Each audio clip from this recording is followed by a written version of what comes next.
শুরুতেই সংসদে প্রধানমন্ত্রীর বক্তব্য প্রসঙ্গ। নির্বাচনের আগেই সংসদ ভেঙে যাবে। নির্বাচনকালীন সরকার পদ্ধতি নিয়ে সিদ্ধান্ত নেবেন রাষ্ট্রপতি।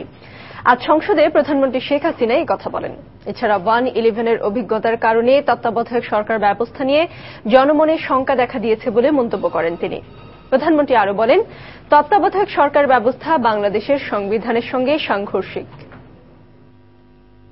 সাধারণত পার্লামেন্টারি সিস্টেম অফ ডেমোক্রেসিতে, আর আমরা যেহেতু ওয়েস্টমিনস্টার টাইপ অফ ডেমোক্রেসি অনুসরণ করি, এখানে যেটা হয় সাধারণত যে যিনি সরকার প্রধান থাকেন তিনি মহামান্য রাষ্ট্রপতির কাছে যে প্রস্তাব দেন যে কবে ইলেকশন হবে, এবং সে প্রস্তাব দিলে তখন মহামান্য রাষ্ট্রপতি নির্দেশ দেন, এবং তিনি যে নির্দেশ দেবেন সেই নির্দেশ মোতাবেকই কিন্তু তখন নির্বাচনটা হবে।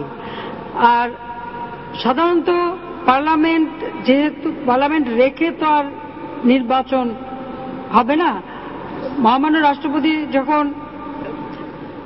নির্দেশটা দেবেন, যেমন ধরেন যখন সময় আসবে আমি যে মহামান্য রাষ্ট্রপতিকে অনুরোধ করবো যে অত তারিখে আমরা ইলেকশন করতে চাই, তিনি যেভাবে নির্দেশ দেবেন যে এই মন্ত্রিসভায় তখন থাকবে বা মন্ত্রিসভা ছোট করতে হবে বা কবে পার্লামেন্ট তিনি ডিসলভ করে দেবেন, এটা সম্পূর্ণ রাষ্ট্রপতির এখতিয়ার থাকবে, এবং সেইভাবেই তখন নির্বাচনের তারিখ নির্বাচন কমিশন নির্দিষ্ট এবং নির্বাচন হবে।